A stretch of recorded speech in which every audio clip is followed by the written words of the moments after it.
All right, welcome on. I want to welcome everyone to this Q&A again. Want to welcome on to this Q&A. Just want to follow up on a question that was asked on Thursday, on Tuesday, and the question was about let's say someone caused someone damage or someone owes someone money, right? Say something like that. What do you do? What do you do in such a case? So I just want to follow up, and that is, if let's say it's disagreement between two Jews, right? If there's disagreement between two Jews, whatever it may be, it should be settled and based in, right?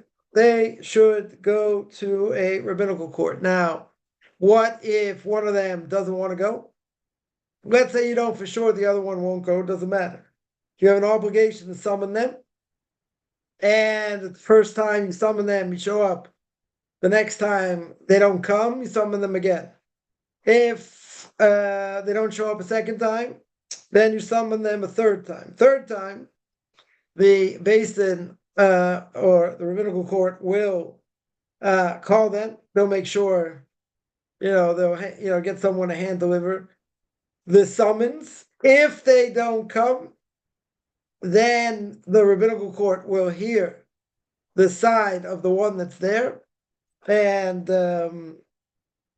if they see that the person has a claim, they will allow them to go to secular court. Now, going to secular court in general, a very, very severe prohibition, extremely severe prohibition. But the bottom line is that again, this is between two Jews. If it's a Jew and a non-Jew, can go to secular court. If a non-Jew says they're willing to abide by what the rabbinical court says, very good. Then you go to Beis Din. You could go to the rabbinical court.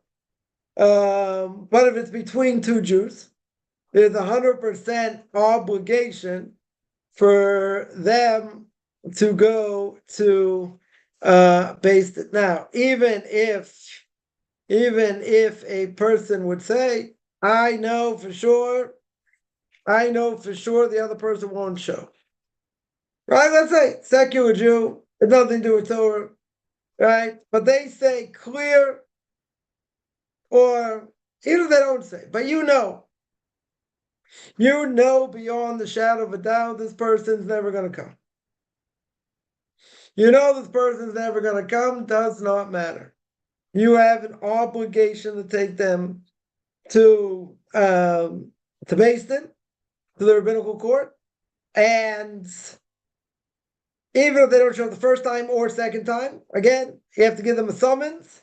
If they don't show up then the rabbinical court will hear your sides, and if they decide you have credibility to what you're saying, then they'll let you go to secular court. Now, the problem going to secular court straight out is that secular law does not go according to Torah law.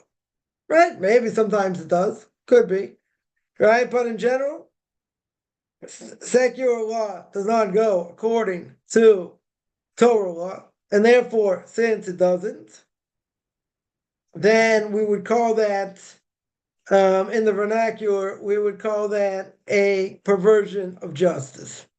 Right? That is what it would be. Now, if someone's going to say, very good, if it's a perversion of justice, if the person won't come to Beis Din, won't come to the rabbinical court, then what's the point? What would be the point of going to secular court? If it's going to be, let's say, a perversion of justice, not going to go according to Torah law. And the answer is because you have no other recourse. We have no other choice. Because if a person, if a person knows that, then what can they do? They can cause damage to whoever they want. Right? They can do all kinds of things. And the other person won't be able to do anything. Won't be able to reclaim money. Right? Won't be able to, I don't know, whatever the damage caused. Whatever it may be. He'll never get a fair shake. right? Again, why not? Very simple. Because they know you can't go, you're not going to go to secular court. And go into secular court, it has its own problem, right? It certainly has its own problems. But, it'll only be allowed if you have permission from the rabbinical court. Now, mentioning that, even if you have permission to go, you're allowed to go. You cannot go without their permission. Because again, there's a perversion of justice here. Or it's a very good chance. There will be. So it's an extremely severe prohibition between two Jews. And it doesn't matter what the other person thinks the other person's going to do. Right? In other words, even if they say, I know for sure this person will never come, right? For whatever reason, it doesn't matter, then you're still not allowed to. Right? You're only allowed to go with permission of the rabbinical court. Now, there are people, they may be quote unquote religious Jews, but taking someone to secular court is a very severe prohibition. So you can ask the question, okay, if it's very severe, why do they do it? So those questions I don't normally answer, right? Why did someone smoke? Why are they overweight? It's not my issue. It's not my issue. I have enough trouble answering for myself after 120 years. I'm not going to answer for someone else, but, why would someone do it? They'll say, one of the problems with Beis Din today in general is that they don't necessarily have power to enforce what they say. Right? It used to be Beis Din had a lot of power. Right? That the rabbinical court had a lot of power. Today, it's very hard, for them to enforce, what they say. Not like, they have a police force. Not like they have, the mafia to go after people if they don't abide by, what they say. But they don't have that, they don't have that kind of, they don't have that kind of power today, right? They just don't. And, if, let's say, what the rabbinical court says will be reinforced by secular court, that's one thing. Definitely one thing. But I'll say like this: if someone goes to Beis Din, someone goes to the rabbinical court, and let's say they lose, right? Whatever it is that they have to do, they don't want to do. Right? The other person, didn't get what they were supposed to get. They go to the Beis Din and say, "Listen, he didn't pay, or he didn't do what he's supposed to do." Okay. Now, Beis Din doesn't have power. There's certain things they could do, but they could say, okay, so, take him to secular court. Let him go to secular court. Now, even if let's say, even before that, right? Let's say Beis Din gives them permission to go to secular court. The other person never showed up. They give them permission to go to secular court. Now, here in Israel, it's worse. I would say it's worse. Why do I say it's worse? Because, in secular courts, the people that, are judges, most judges are secular Jews. Right? They're secular Jews. You have some religious Jews there, but most are secular Jews. So what do you have? You have two Orthodox Jews, sitting in a secular court. Now, from a secular Jew's perspective, even though in general I would say it doesn't really matter. Essentially it doesn't matter what they think or what they see. What they say. You don't want to give them any ammunition. But how do you think it looks in their eyes? They see two Orthodox Jews in a secular court. What's the first reaction going to be? What are you doing here? Right? What are you doing here? You should be in Based. You should be in the rabbinical court. Right? It looks really bad. And so in secular court, maybe, they may be used to it already. Whatever, depending where. But, if Jews have their own courts, right? If Jews have their own courts, then going to secular court, I would say, looks bad. Right? Looks really bad. Right? Again, that's not why it's forbidden. Right? It's forbidden because of the perversion of justice. Right? That's perversion of law, of Torah law. Now, again, even if you tell me the secular law and the Torah law correspond, they go hand in hand, they both agree, very good. But a lot of times that's not going to be the case. Right? That won't be the case. What if someone would just throw this out there? What if somebody knows they could get a better deal or a better ruling by going to secular court than going to Based? That could happen. Now, based on that, doesn't matter. You're still not allowed to go. And what would happen? We'll just throw out all these possibilities here. What would happen if you went to rabbinical court, and by going to secular court, you get a better deal. You're allowed to take the money. Let's say you gain more money by going to secular court.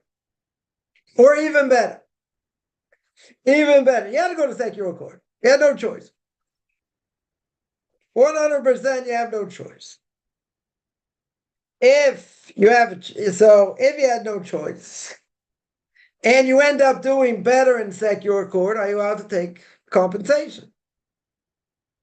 Now, what's the answer? You're allowed to. But according to the Torah, you wouldn't have got. Doesn't matter. The fact is the person refused to come to court. If the person refused to come to court, you have no choice. Now, it so happens you benefit over here. Now, you got to remember as well, there are a lot of things that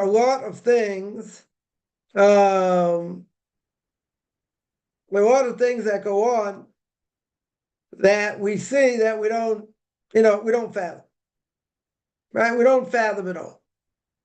Now, let's think about it in this case.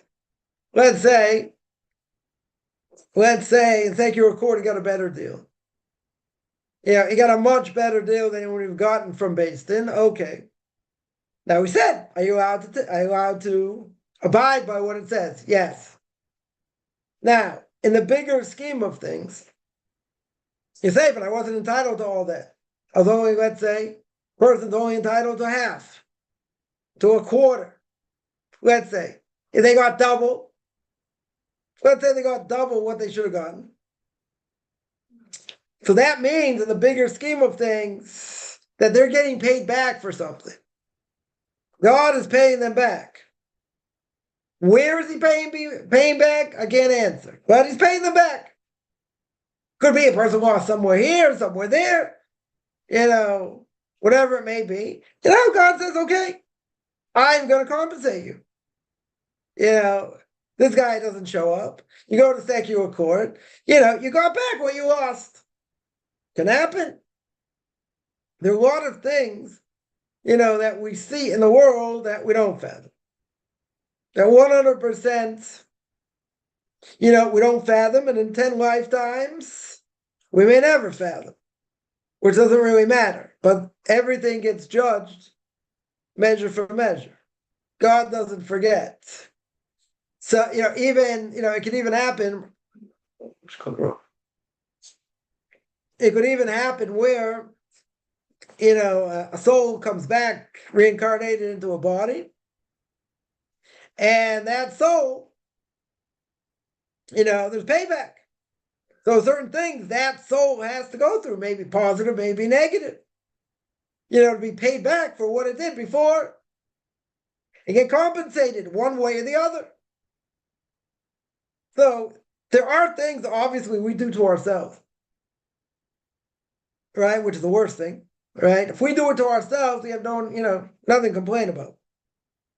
But if something is done, let's say against our will, it's an onus, right? Totally against our will, then there has to be something else going on. In other words, the person search and search and search.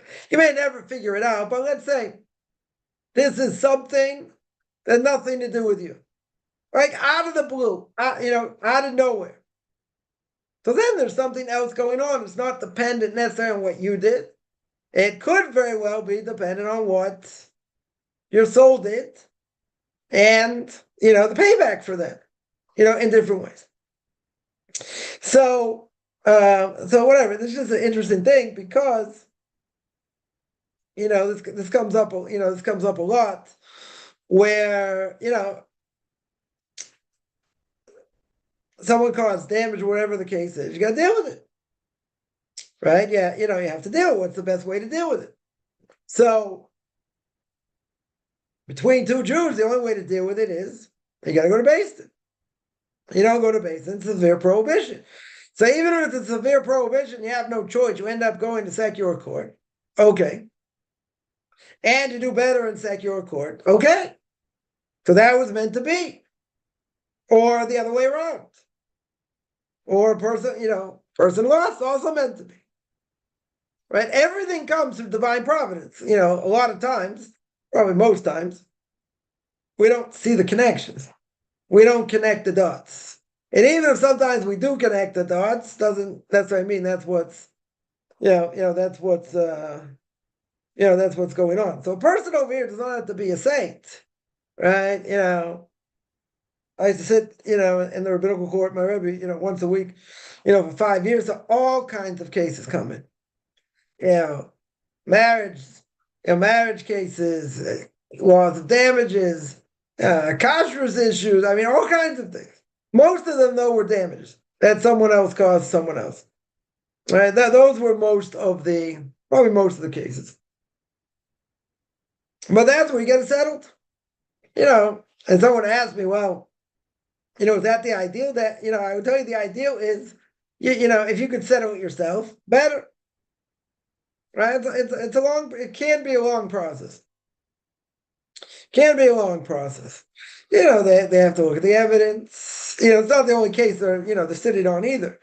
They sit on a lot of cases during the day. So, it's not the only case. So they have to look at the case. They have to, hear the testimony. There have to be witnesses. And back and forth, let's say, they have to verify certain things. So it can take time. So people would ask me, years ago, people would ask, this or that, what should I do? I'm like, if you can settle it, settle it. If there's no way to settle it, you go to Beis Din. Right? I'm not going to say it's the last resort, but a lot of times, you're already cooked up, you're already angry, it's gone on for a long time, right? Blah, blah, blah. So, this is not going to be, if it's something open and shut, okay, so won't take a lot of time. If it's something that's more convoluted, it's more complex, it'll take time. Right? So again, if it can't be settled other ways, then you go to Beis Din. Right? That's what you would normally do anyway. So why am I saying, almost like it's the last resort? Only because it takes time. It takes time out of your day, right? Exasperates the situation, upsets the person more, right? It just schleps. It just, it takes time, right? It takes time. Now, again, it depends on the case. It depends how complicated it is, right? So if a person can settle it, right? Why waste time? Why waste anybody's time? Settle it. If not, okay, you can't settle it. There's nothing to do. Right, so that's what you have to do. But between two Jews, absolutely forbidden to go to secular court unless you have permission from the Beis Din. Someone asks, is that truly because we love our fellow Jew and truly love them as ourselves? So I'll tell you that when it comes to when it comes to marriage, right? When it comes to marriage in general, we say that for a guy, he has to love his wife more than himself. In other words, even things that they wouldn't do themselves for the sake of their spouse, they should do them. Now, the problem is, as the person says, well, you truly love them as yourself. Very good. Who loves anyone more than themselves? Nobody. I'm not saying, everyone's got it's so egotistical or egotistical, I should say there. A person's got a big ego. The norm is nobody loves anyone more than themselves. So when the Gemara says you got to love your spouse more than yourself, sounds like that's impossible. Because we love ourselves more than anybody. Right? But what that means is you have to give of yourself more in this relationship, more than you would even do for yourself. Because even if there's certain things that you wouldn't do for yourself, could be that if that's something a person's spouse wants, then you should do it or potentially do it. Right? Even it gets you out of your comfort zone a little bit. If it's important to them, okay. So, you have to weigh it, and see, should I do it? Shouldn't I do it? Whatever it is. But even if you yourself wouldn't do it, okay. That doesn't mean you shouldn't do it. Again, I'm just saying generalities. It depends. Depends obviously. It depends obviously what it is. But what does God want to see in this world? More than anything else, justice. Right? When we say the Shemona Esrei, silent meditation, whatever you want to call it. Right? One of the paragraphs we say is we should return justice the way it was. That we see God's rule in the world. Right? So we conclude that blessing, Melech Ohev Tzedakah Mishpat. God loves judgment. He loves judgment. Now, wouldn't it be better if he didn't have to judge anyone? Sure. Wouldn't it be better if everyone did what God said? Sure. Doesn't always work out that way. But he wants judgment. There will be judgment. Yesh din v'yesh dayin. There's judgment. There's a judge. And again, sometimes it's hard to see that. Because you see that evil people seem to have it easy. Righteous people suffer. So sometimes it's hard. Right? It's hard to see that, in the bigger scheme of things. But at the end of the day, there's justice. And there will be a price to be paid. As Maimonides says, in 13 Principles of Faith, there's a reward and punishment. It will be meted out in this world and the next world. Or both. God doesn't want to have to do that, but again, just like a parent never wants to punish a child, right? And the parent will say, it's going to hurt me a lot more, it's going to hurt you, right? Obviously, not advocating, hitting kids. They'll probably call the police on you. But in general, what happens? God sometimes has to punish. Because we don't do what he says. It's like a parent with a child. Parent doesn't want to have to punish a child. Can't spoil a child. But, there have to be guidelines. There have to be boundaries. And a child wants boundaries. Child doesn't want to just be able to do whatever they want, whenever they want. I mean, in theory they do. But that's detrimental. That's not giving them boundaries. They need boundaries. So if there's a disagreement, among people, it should be judged. 100% it should be judged. It says, V'ahavta recha kamocha. You have to love your fellow Jew. Now, that's not always so easy either. Because our fellow Jews don't necessarily always do the right thing. They can make mistakes. It can bother us, can annoy us. True. Right? But, like what Victor Miller says, you have to work on loving other people. He gives an example. Someone comes to synagogue and all they do is, walk the aisles and, chat with other people and whatever. He says, how could you love such a person? Person's a nudnik. They're going around schmoozing, interfering with people's prayers, this, that. They said, how could you love such a person? So he said, isn't it true? The person shows up. Person comes to pray. Whether he prays or not, how he prays, doesn't matter. Doesn't he come to pray? Comes. Yeah, we're going to say, walks the aisles, does other things, bothers people. Very good. But he's there. Or she's there. But you say it's annoying and people's hygiene and what they do, you're right. But if you can find something positive about them and focus on the positive, the more you think about it, again, we're not talking about meditating on it for hours. You think for a few minutes, what can I find special about this person? What can I think positive about this person? Not so easy to do, but says Rabbi Miller, blessed memory, he says if a person does such a thing, very good, that will increase, love for that person. Is it always easy? Not always easy, right? Because we get annoyed. Some people get more annoyed than others, but people do things that annoy us. So that's not so easy. Okay. But he says Rabbi Miller, something you got to work on. 100%, you got to work on it. That's how you do it. You think positive things that, this person does. Now, someone's going to say, what if the person's really evil? I don't have to. I'm not talking about that. Someone's truly evil, I have to find positive things to love him? I don't think so. Right? Certainly not. Especially if they cause us damage. Right? You're not allowed to hate another Jew in your heart, right? I could hate a non-Jew in my heart if I wanted to. Right? But it's about Jews. So the Torah says you can't hate another Jew in your heart. Yeah, but what if that person's abusive? Physically or psychologically? And they cause damage. So what would I say? Yeah, that's a different issue. That's a different issue.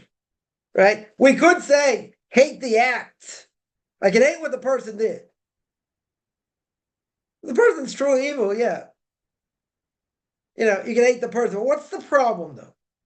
Even in this case, where a person 100%, is valid in saying, I hate the person for what they did, or what they said, or whatever. What's the problem? Right? The problem is that hatred and anger destroy people. Now, some people do, such terrible things. It's hard to get out of your heart. Yeah. Could be. Person needs, therapy for that. But you're going to say, but who the person did, look how bad they are. True. 100% true. Doesn't necessarily mean you have to forgive what they've done. It'd be a miracle if you could. Right? Doesn't necessarily mean you have to forgive them. I mean, they're not going to ask you for forgiveness. But in the end, what does that do? It just eats your heart up. It lets them in your brain. Right? Causes more stress.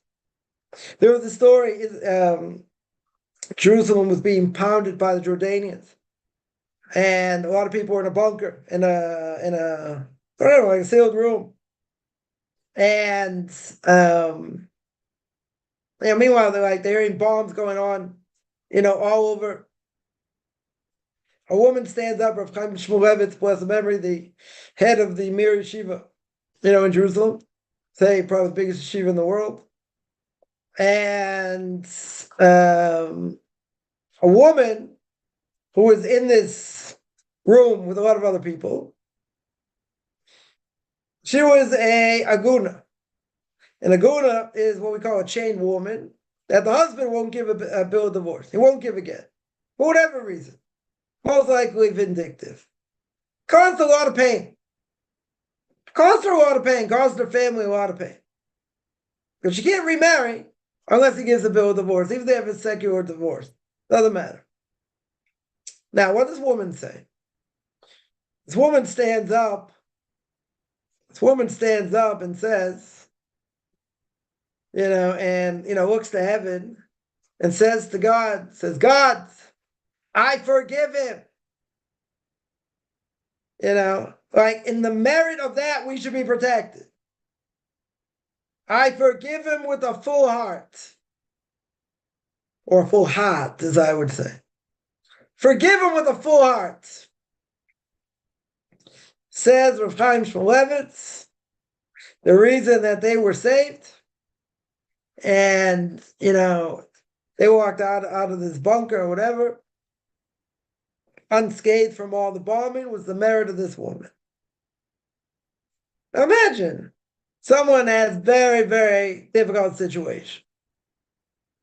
Impossible to live through. And the person is able to say, I forgive the other person with a full heart.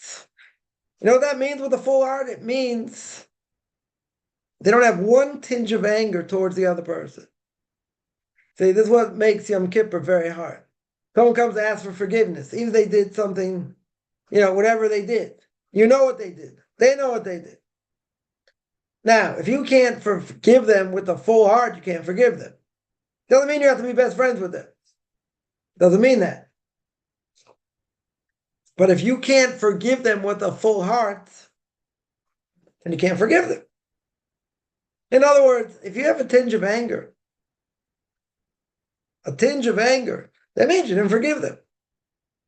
That means you're still holding a grudge, which is also a Torah prohibition. You're holding a grudge over here. I believe what the person did and look at the damage they caused. Very good. Not denying that.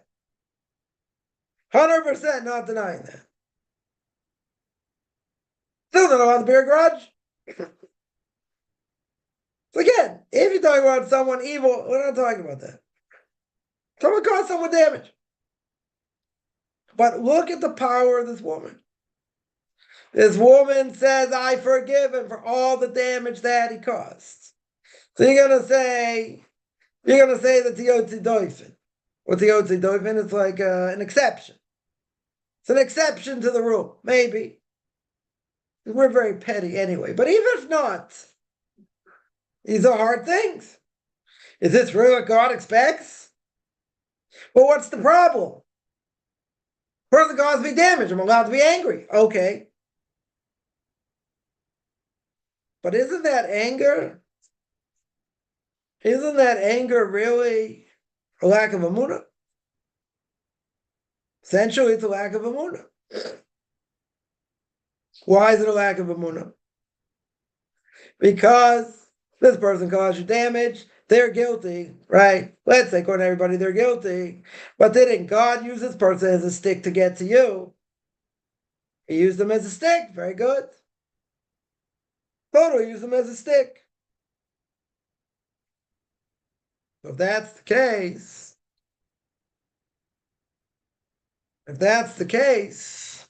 what are you getting upset about? This was supposed to happen. You were supposed to lose over here. But the person caused damage. Okay, you can go after them. They caused damage. We're not saying, well, this is what you deserve, so you don't have to do anything. No, they caused you damage. They're guilty.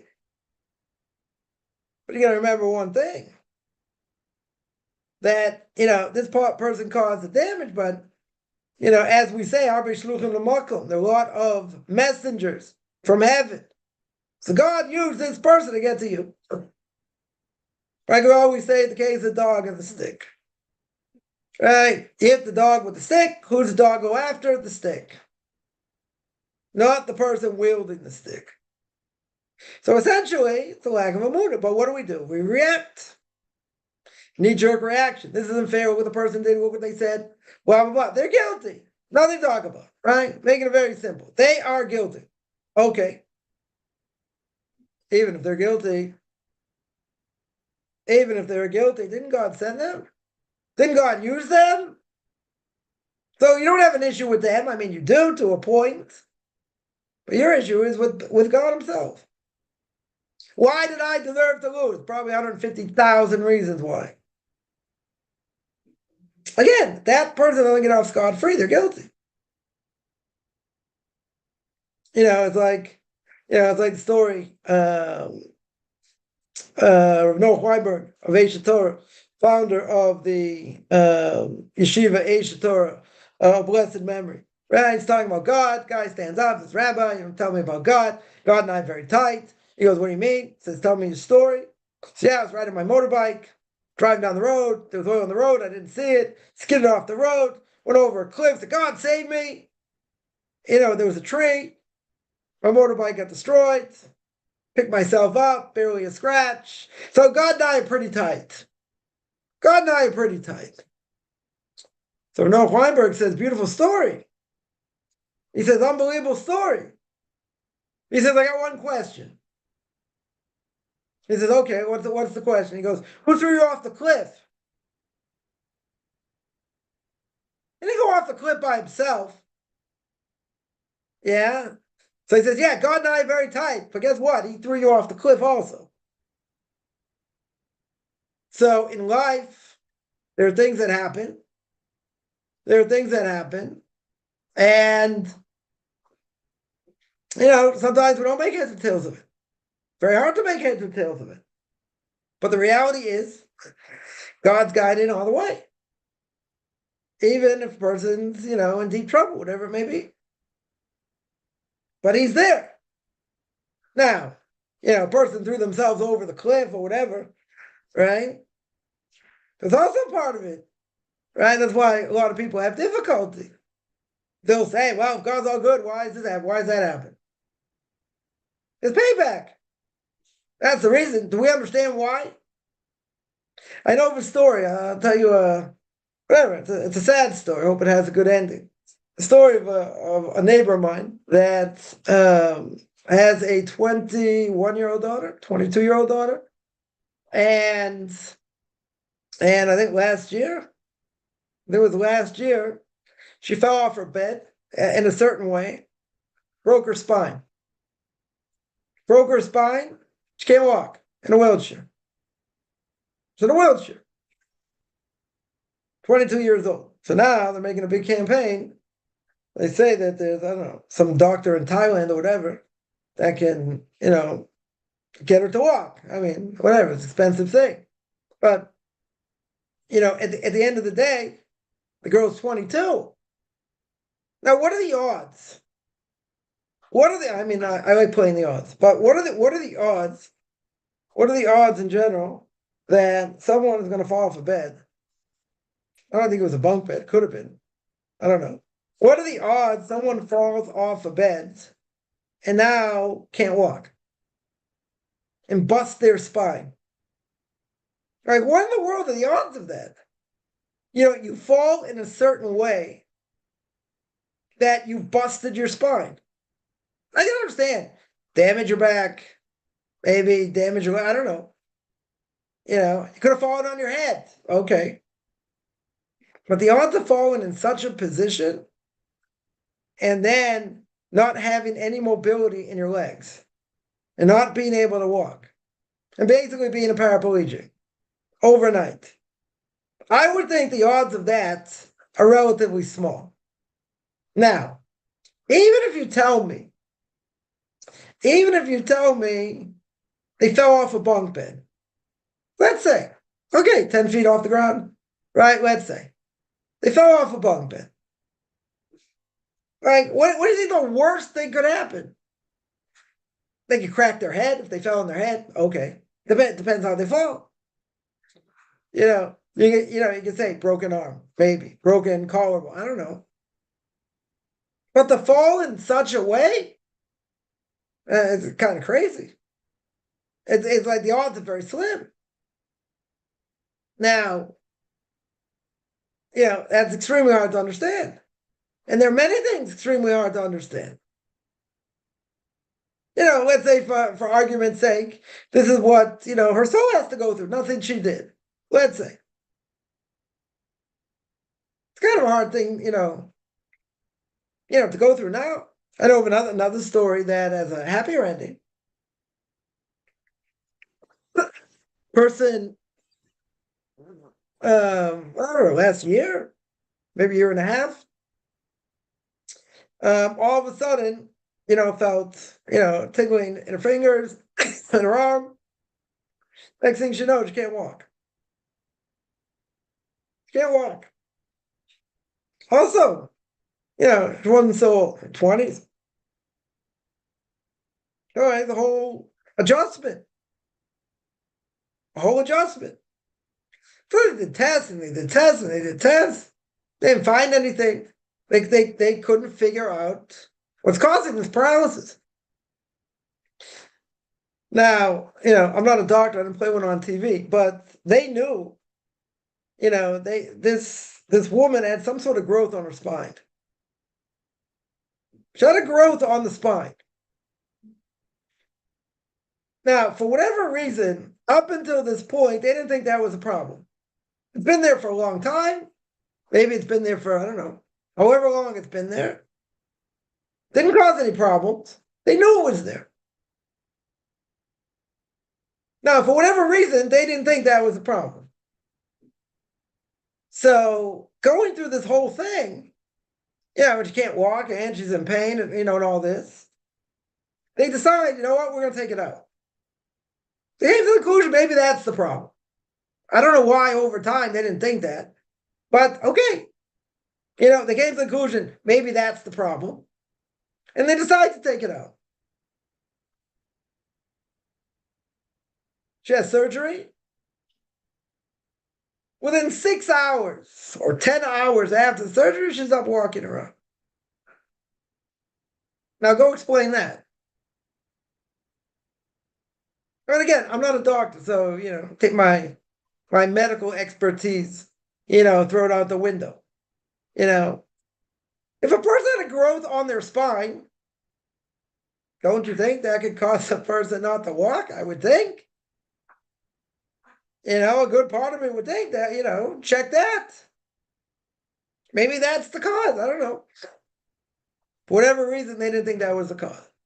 So this poor girl goes through all this anguish, all this hardship, and they do the surgery and everything's good, but there were other things there. They're able to get, they're able to move to an apartment because, this person was handicapped now. So they got to move to a nice apartment, blah, blah, blah. So it could be that's the reason. I'm not saying it is, could be. Person had to go through that hardship, and then that hardship gets taken away, but now they have a nice apartment. Government helped them and gave them money and all this, all because of that. Now again, is that the reason? No idea. But that was a result. So a lot of times, we mentioned this before, but it comes up a lot. A lot of times a person sees something, or something happens that looks really bad, not necessarily bad. The story that, a whole bunch of people sleeping in a room or in a house, whatever. A dog relieves himself on one of them. He's disgusted, gets up, has to change his clothes. Comes back, the wall that was holding, part of the house out or whatever fell. Everyone else there died, he didn't die. Right? Well, what's the first reaction? The first reaction is, you're going to say, who wants to get made on by an animal? Nobody. That's really gross. We'll keep it clean. That's really disgusting. True. But guess what? Everyone else died because the wall collapsed. I think the person is like happy as a lark that nothing happened. Yeah, I mean, he had to go through that, okay. But that's kind of gross, but saved his life. Right? So someone asks, someone asks if we're receiving something that makes no sense. Something our soul did. Blessing in disguise. Okay. But again, you can see the light at the end of the tunnel sometimes. And when you see the light at the end of the tunnel, then you say, oh, okay, whatever you went through before, very hard, very difficult, true. When a person's able to see the light at the end of the tunnel, we don't always see it. And maybe it takes years to see it. A person feel like, they're getting squeezed like the end of the toothpaste. They don't know where it's going to end. I mean, it's going to end. Evil doesn't run rampant forever. Difficulty doesn't run rampant forever. At some point, God will intervene. Take it away. When, where, how, if I knew that, I'd be world famous. Right? Definitely be world famous. But it happens. Well, we're not in control. Right? That's what we have to understand. As much as we think we're in control, as we mentioned many times, we are in control of absolutely zero. Right? Absolutely zero. The only thing, as we always say, guaranteed in life or death and taxes, not necessarily in that order. Somebody asks, are there too many converts in the conversion process at any other time in the past history of Jewish people? Don't know. I don't know what the stats are, but I will tell you. I will tell you that before the Messiah comes, there is going to be a desire to turn back to God from everybody, Jews and non-Jews. Right? A non-Jew is going to come to a Jew, pull on his tzitzis and say, "Teach me Torah." That's part of the Messianic era. So, as being part of the Messianic era, so yeah, there's probably no time in history that's been ever a greater time for people to come to the realization, the one true God. That's probably true. That is probably true. But at the same time, look at where the world's going. The world's a cesspool, in so many ways. So you got, the majority of the world going to get flushed, because of their beliefs and what they do. So, but again, it's only a handful of people. Even it's 1,000 or whatever, or more, or even if it's much more, it's a drop in the bucket. But compared to what's going on out there. But I would say, yeah, in the Messianic era, there are going to be a lot more people looking for truth. A lot more people looking for truth. So that would be true. But you got to keep in mind also, even as many people that may convert, or Jews that return to Judaism, is still losing tens of thousands more Jews every year due to assimilation and intermarriage. Right? And in the early 2000s, did a study that they said that they were losing 35,000 Jews a year through assimilation and intermarriage. Now, probably double that today. So how many people, Jews become Orthodox Jews and non-Jews convert? To offset that. It's not even close. I mean, how many non-Jews convert a year? You want to say 1,000? I mean, I think it's a high number. Too high a number. Yeah, or Jews coming back to Judaism? I mean, there are more Jews coming back to Judaism, okay, but I mean, it's not even close. Not even close. Yeah, let me see other questions here.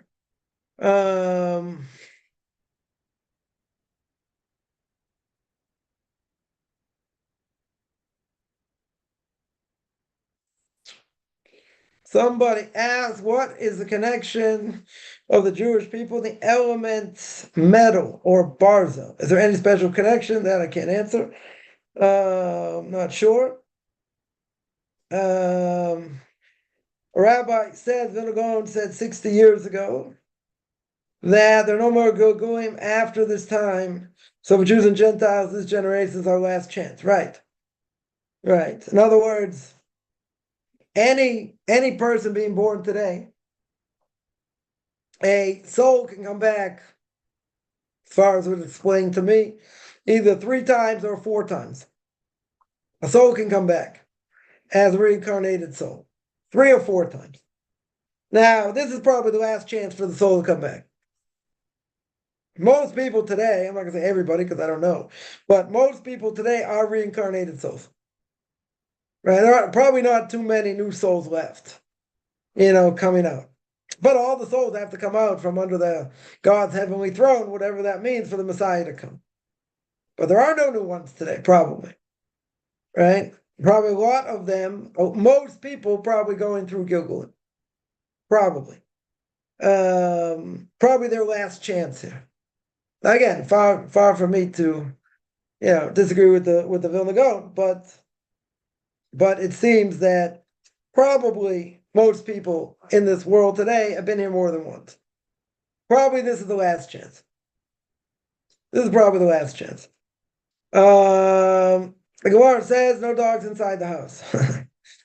Bengals are outside 24/7. Okay. Is that all right? There's an issue with with a woman living, a single woman living with dogs. It's an issue in general. Now you tell me they're on the property, they don't live in the house. I don't know. So that I have to check.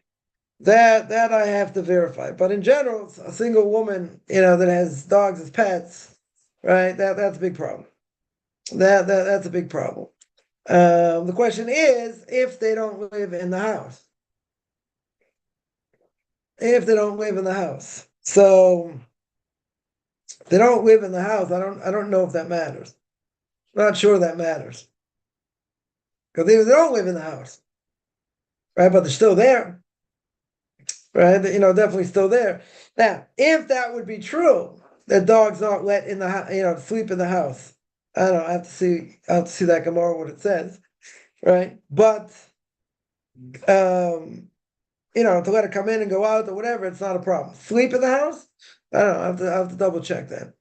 I'll double check that and see. But there's definitely an issue, a woman being alone with dogs. Yeah, there's a definite issue. So the question would be, is if they never sleep in the house, does that matter? I don't think that should matter. I don't know why that would help. If they sleep outside, so what? Regardless if they sleep outside or not, that shouldn't make any difference. In this case, it shouldn't make any difference.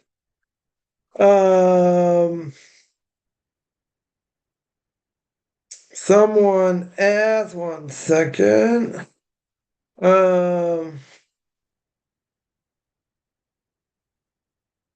If someone knows who the head of the local basin is, would it be proper to reach out to them for guidance on how to get involved in the community? You don't need the head of a basin to do that. You could ask any rabbi in the community to do that. I mean, it's not a bad idea to do, right? But you don't necessarily need to speak to the head of a rabbinical court to do that. It could be anybody, right? It could be anybody, how to get into the community. Doesn't have to be someone who's the head of the basin. It would be good to reach out to them, though. To reach out to the base of the rabbinical court anyway, right? They could give you pointers. That's you definitely could do that. I'm not saying you have to. You could. If you know who it is, yeah, why not? But I'm saying they're not the only ones you contact. It's a good thing. You can do it. That doesn't mean you're obligated to. Plenty of other people to contact as well. But if you have a connection to someone like that, then sure, why not? So I read the second part of the question. That is, you recommend to speak with him. Okay. So ask him. So if you speak to him, ask him. What's the difference between a new soul and a reincarnated soul? A new soul means that it's the first time it's been in this world. A reincarnated soul means it's been here before. In other words, the soul's been here before in the body died, the soul went back to heaven, and the soul came back. That's the difference. It's been here before. Right? If it's a soul that's never been here before, got a total clean slate. I mean, any soul's got a total clean slate when it comes, but again, it comes with baggage from what happened to it before. If it's a brand new soul, there's no baggage. Right? There would be no baggage. That's the difference. Someone asks, in Israel, the keyboards are on computers and phones typed from left to right. Listen, I'm looking at a keyboard right now. It's got all English letters, and underneath the English letter has a Hebrew letter, right? So so that if you want to use Hebrew, so you just change the language, right? You just hit I think you hit Control Alt, and that changes the language, right? But again, the letters are there also. You have a keyboard with with the English letters, Hebrew letters at the same time. And yeah, you can type regular. You don't type backward. I couldn't even imagine doing that. I would have a hard enough time. I get, I learned how to type in high school, learning on a typewriter. So I was, went to a contest, whatever, was typing out 45, 50 words a minute, on a typewriter, not on a computer. So on a computer, much faster. But, when it comes to, what do you call it? To Hebrew, then unlike people don't know how to type, it's like one finger, and take you forever. Someone asked, you should have your keyboard on your phone. Okay, he's talking about a computer though. So you're asking, speaking of the basin, is that rude? It's not rude. Why not? I know someone, I don't know personally, but I know someone in whatever, in a few communities, they're either rabbis of synagogues or of a kollel, but they happen to be head of the basin also. So, no reason not to speak to them. They're probably a good person to speak to, because they'll give you insight in the community and what to do. Right. Again, are you obligated to speak to them? You're not obligated. The other people you could probably speak to also. But, they would know the ins and outs, and especially if they're on the base, then they would know.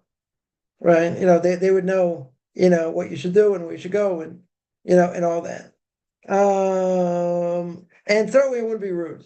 Definitely not rude.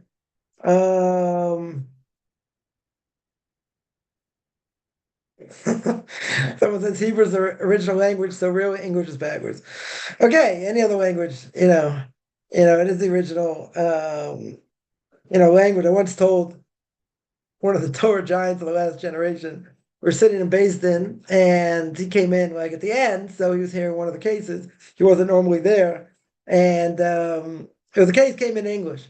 So my Rabbi's English, so he speaks English. So he told me, he said, you should pay attention more and just translate, for this rabbi, like what's going on or whatever. So I said, all right. So anyway, so I heard the case or part of the case. So anyway, this person's talking, I'm translating or whatever, and telling them the gist of what's going on. So I asked him afterwards. I said, what's going to be, Messiah comes. This is Sanhedrin, and English be one of the 70 languages, right? Someone on the Sanhedrin has to know 70 languages. So I said, I said to this rabbi, I said, what's going to be? I said, English be one of the 7 languages. And I said, Yiddish for state nicht. You don't understand anything. You don't understand one word in English. I said, what's going to be? He said, God, it's a good point. It's a very good point. Then he looked at me, he's like, what are you, nuts? What do you think, English? One of these like trace languages? You think English is going to be like one of the 70 languages? They just started like going on, and I was like, it's just a suggestion. I'm just kidding. Take what I say with a grain of salt. But yeah, Hebrew is the original language, no question. That's no question. Someone says, my understanding, JIT can celebrate Hanukkah, but cannot say the blessing. No, you can say the blessing, the second blessing you can't say. Right? Second blessing you say every day. That is, God did wonders for our forefathers. That blessing you can't make. That second blessing you cannot make. Right? After conversion, you're allowed to make it. Why? Because it says my forefathers. They're not your forefathers now, but after conversion they are. So that wouldn't be a problem. There are people that say you should be making blessings until right before conversion. I just think that's ludicrous. How in the world are you going to know how to make a blessing if you don't practice? Oh, I'm going to practice a week before. I don't know. Doesn't make any sense to me. If a person's going to convert, if you're not going to convert, it's a different issue. But if a person's going to convert, a JIT, what I would call a Jew in training, right? If a person's going to convert, what's the problem? Why shouldn't they be allowed to make blessings and pray? What, they're not supposed to do anything till right before conversion? I heard somebody say that, like, it bothered me because, I understand not wearing tefillin. That I hear. I can hear not putting up a mezuzah. Okay. Wearing a towel is a difference of opinion. That's not, a non-Jew probably could wear towels. A guy, not a woman. But, tefillin I can understand. Mezuzah I can understand. And they're like, no, but they're trying to be more like Jews, and they're not even Jewish. But okay, they're learning to be a Jew. What do you want? And for some of them, it takes years. So what are you going to tell them right before? A month before? It could take them 5 years. Who knows what? You're going to tell them a month before you start practicing now? A week before? And even if you tell me there's no taking God's name in vain by a non-Jew, so let them practice all they want. What's the problem? Some people would say that. Right? Some people would say they shouldn't do too many things to look like Jews. Well, what are they supposed to do? Do nothing till right before conversion? I think it's ludicrous. Definitely think it's ludicrous. So if a person wants to make the blessings, they can. The second blessing on Hanukkah you can't make. Right? A non-Jew can't make because it doesn't apply. Because it says that, that our forefathers, did these miracles for us. Very good. But you can't say that because they're not your forefathers yet. After conversion, you can say it. Are the men and the beis din there for life? I don't know. Are they there for life? I think, unless they move or retire. If they're appointed to a rabbinical court, I would assume they stay on the rabbinical court. Sometimes they leave, depends. It depends. But if they're on the rabbinical court, they're there for a while. They're not there just for a short time. Should one focus more on learning Hebrew first, learning halacha, ethics, if you want to convert? You gotta do everything. You're gonna love this. You gotta do everything. You gotta learn Hebrew. I would say you gotta practice Hebrew. You have to practice Hebrew every day, for sure. Right? But you also have to know what to do. So you have to, you have to learn halacha, right? You have to learn Jewish law. That's crucial. You also have to learn the parsha every week. Right? It's good to go through the parsha every week, certainly for men. Right? Women, have less of an obligation, but it's also good for them. Right? You should go through the parsha, see what goes on. What's going on. Every week. So there's and a person should learn Musar. Again, because I don't have so much time. Okay. Right? So, Jewish law comes first. I would say, but you gotta learn Hebrew also. I mean, you gotta find time to do it. Someone asked Rabbi Philanthropist, blessed memory, founder of the Musar movement, that they asked him what a person should learn. What should they learn? Should they learn Jewish philosophy? Should they learn Gemara? Should they learn Halacha? Should they learn Chumash? So Rabbi Philanthropist said should learn Musar. Should learn ethics. So one of his students asked him, what do you mean ethics?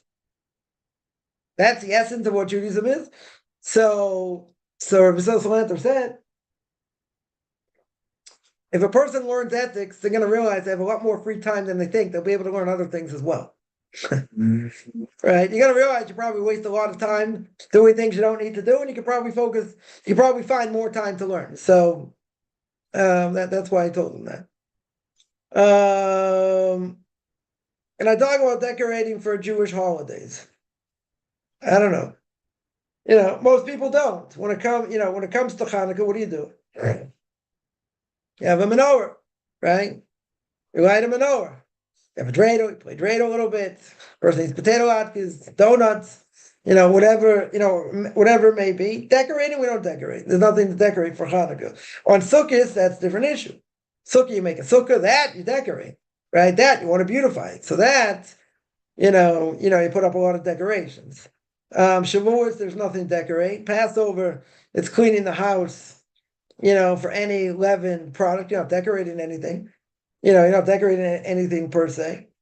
Comes to Shavuos, there is an idea because of the giving Torah Mount Sinai, having flowers in the house or whatever. There is something, there is definitely something to that. Rosh Hashanah Yom Kippur, you don't have anything. So most things I would say no. There are no, decorate. There are people that have, they have nice, nice dreidels, nice, pottery things, whatever, but not necessarily do I like to decorate. I wouldn't necessarily say to decorate. But the only thing you would really decorate there's a big mitzvah to decorate, and that's a sukkah. Right? More than that, I wouldn't say there's too much to decorate except on Shavuos. That again, people have more flowers in the house, whatever, but that's about it. Somebody says, what's my take on women wearing red? Forbidden. Women should not wear red, right? Should not wear a red sweater. Should not wear anything red. Red is considered unmodest. So women shouldn't wear anything red. It's a little bit of red. You shouldn't wear any red. If you can't be, I don't know, I guess if you couldn't tell it was red, maybe it's all right. Right? But red in general, women shouldn't wear. What's the difference between biblical and modern Hebrew? There's a difference, right? What is the difference?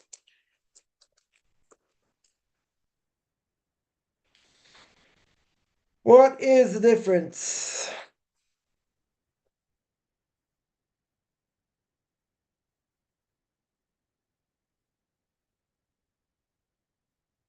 Some would say that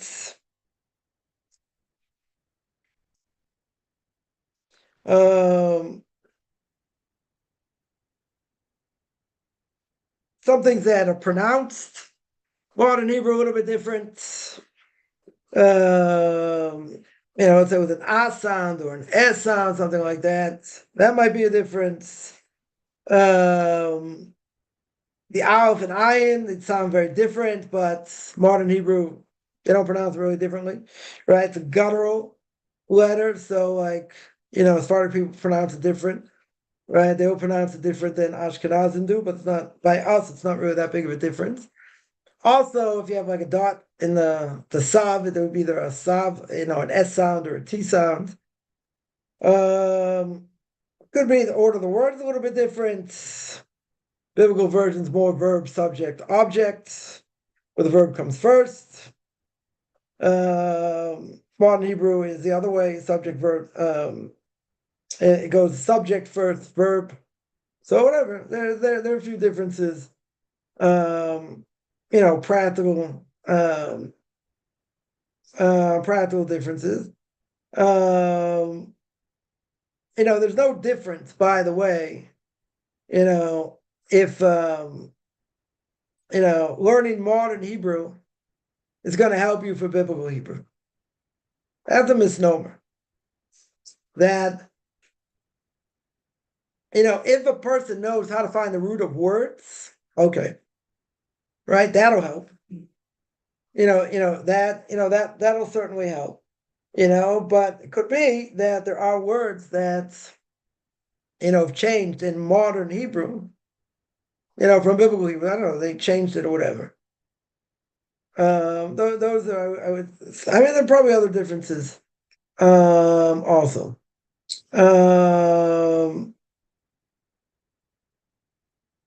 So when I mentioned about decorating, yeah, you got to be careful also.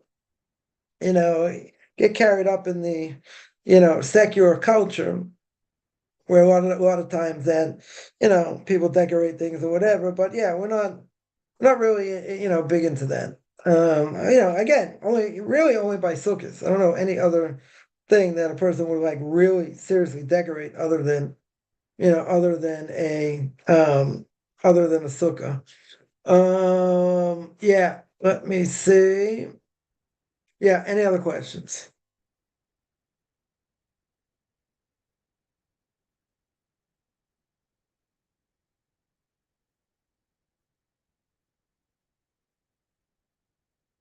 All right, I'm going to stop here. This is every Tuesday and Thursday, 10 o'clock Eastern Time, 5 o'clock Israel Time. Anyone has any questions, find me on Facebook at Michael Chaim Kaufman, Beyond Orthodox Conversion Judaism, orthodoxconversion.com, Beyond Orthodox Conversion Judaism on YouTube.